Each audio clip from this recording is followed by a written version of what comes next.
Comment massacrer un joueur qui te joue l'italienne? Je te montre tout de suite. E4, E5, cavalier F3 attaque le pion, cavalier C6, fou C4, on est dans l'italienne, cavalier F6, et là très souvent les blancs jouent la variante cavalier G5, menaçant la prise en F7 car le cavalier et le fou se synchronisent. Ici on fait D5 pour couper la trajectoire du fou, puis on prend D5, donc on peut jouer cavalier A5 et obtenir une variante assez compliquée, mais ici ce que je propose à la place, c'est cavalier D4. Cavalier D4 ça ressemble à un coup assez bizarre parce qu'on voit pas forcément où les noirs veulent en venir, par exemple sur C3, et bien là on peut continuer avec B5 déjà, donc on ne bouge pas le cavalier, on riposte sur le fou. Ou F1 par exemple, il y a cette variante, cavalier prend D5, pion prend D4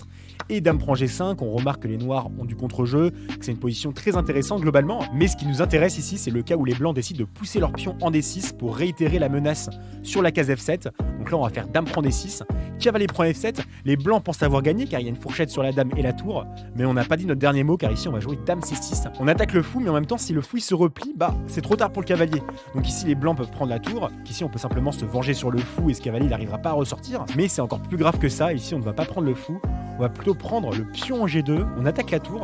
tour F1, seul coup pour la défendre, et là on va continuer avec dame E4, on remarque que le roi est très très faible, sur dame E2, et bien après cavalier prend E2, on a gagné la dame et la partie, mais si les blancs jouent fou E2, et bien là je vous laisse chercher, ici on peut faire un enfermement avec cavalier F3, échec au roi, mais aussi échec et mat, car les blancs ne peuvent pas prendre le fou à cause du clouage, et toutes les pièces blanches enferment le roi adverse, c'est donc gagné pour les noirs en seulement 10 coups. Sharp.